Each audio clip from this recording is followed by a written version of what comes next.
आत्तापर्यंतच्या 2 भागांमध्ये आपण बघितले की केयूर आणि अनन्या दोघांचीही ठाण्यावरून कोकणातील नागलोली गावी बदली झालेली आहे. कंपनीचे काम तिथे सुरू झालेले आहे त्यांचे आणि जोशी काकांकडे घरगुती खानावळीमध्ये त्यांची जेवणाची सोय झालेली आहे. 2 दिवस सुट्टीसाठी अनन्या ठाण्याला परत गेलेली आहे. आता केयूर सुट्टीच्या दिवशी रविवारी नदीच्या किनारी फिरत फिरत चालला आहे, तेव्हा त्याला एक तरुण स्त्री पाण्यामध्ये बुडत असलेली दिसते आणि ती वाचवा वाचवा असे ओरडत आहे. आता पुढे केयूर क्षणाचाही विलंब न करता नदीपात्रात उडी घेतो. केयूरला पोहता येत असते, पण एवढ्या मोठ्या नदीत तो कधी पोहलेला नसतो. तरी पण पोहत पोहत तो तिच्यापर्यंत पोहोचतो. तिला पकडून कसा तरी तो काठावर येतो. नाकातोंडात पाणी गेल्यामुळे ती स्त्री बेशुद्ध पडलेली असते. आजूबाजूला कोणाची मदत मिळते का ते तो पाहत असतो, परंतु तो भाग निर्जन असतो. घरी स्वतःच्या विहिरी असल्यामुळे कोणी नदीवर फार फिरकत नसतं. काय करावे ते केयूरला सुचत नसते, पण सुदैवाने ती स्त्री डोळे उघडते. स्त्री म्हणते, थँक्यू, तुम्ही मला वाचवलेत. केयूर म्हणतो, तुम्हाला बरं वाटतंय ना, की डॉक्टरांकडे जायचे? स्त्री म्हणते, मी ठीक आहे, डॉक्टरांकडे जाण्याची गरज नाही. केयूर म्हणतो, तुम्ही येथे पोहायला आला होतात का? स्त्री म्हणते, नाही हो, मी फिरत फिरत नदीकाठावर आले, तेव्हा माझा पाय घसरून मी पडले. तुम्ही होतात म्हणून मी वाचले. तुमचे आभार कसे मानू ते कळत नाही.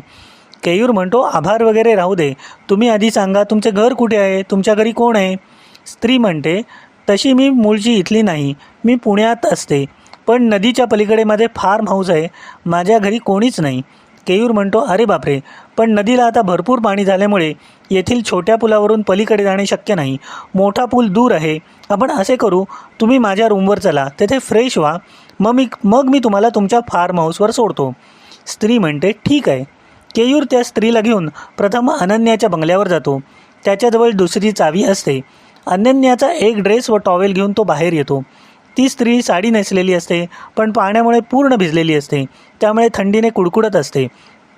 केयूर म्हणतो, oh I am sorry, Ananya sari वापरत नाही, त्यामुळे हा ड्रेस चालेल ना?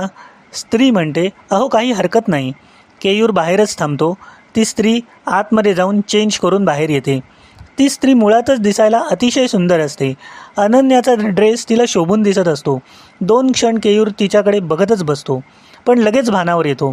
बंगल्याला परत लॉक करून केयूर त्याच्या बंगल्यावर येतो. केयूर तिला म्हणतो, या ना, आत या, बसा, आरामात बसा, मी मस्त आलं घालून चहा करतो. स्त्री म्हणते, अहो तुम्ही कशाला त्रास घेताय? केयूर म्हणतो, अहो त्रास कसला, चहा लगेच तयार होईल. 5 मिनिटात चहाचे कप घेऊन केयूर बाहेर येतो. स्त्री म्हणते, चहा छान झाला आहे. आलं घातलेला गरम चहा प्यायल्यामुळे माझी थंडी कुठेच पळून गेली. केयूर म्हणतो, अहो या सर्व गडबडीत आपली ओळख करायची राहून गेली. मी केयूर, ठाण्याला असतो, पण आता इकडे नागलोलीत आमचा दुसरा प्लॅन सुरू झाला आहे, त्यामुळे माझी इकडे बदली झाली आहे. स्त्री म्हणते, माझे नाव उषा, मी पुण्याला असते, मी आर्किटेक्ट आहे. काही वर्षांपूर्वी माझे आई वडील वारले. आम्ही नदीपलीकडे फार्म हाऊस आहे ना, काही वर्षापूर्वी विकत घेतले आहे. मी कधीतरीच इकडे येते, त्यामुळे मला इथे कोणी विशेष ओळखत नाही. चहा पिऊन झाल्यावर केयूर त्याची गाडी काढतो. केयूर व उषा गाडीतून नदीपलीकडे जातात. उषाच्या फार्म हाऊसवर गाडी येते. उषा आभार मानून आत जाते. केयूर परत माघारी फिरतो. उषाला कुठेतरी बघितले आहे असे वाटत असते. तो विचार करत असतो, हो बरोबर, प्राची वहिनी, जोशी काकांची सून, त्या थोड्या तशाच दिसतात.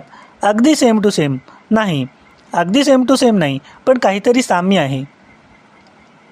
तर नमस्कार फ्रेंड, आत्तापर्यंत आपण गोष्ट इथपर्यंत ऐकली. आता ह्याची पुढचा पार्ट पुढल्या भागात ऐकू. तोपर्यंत बाय बाय.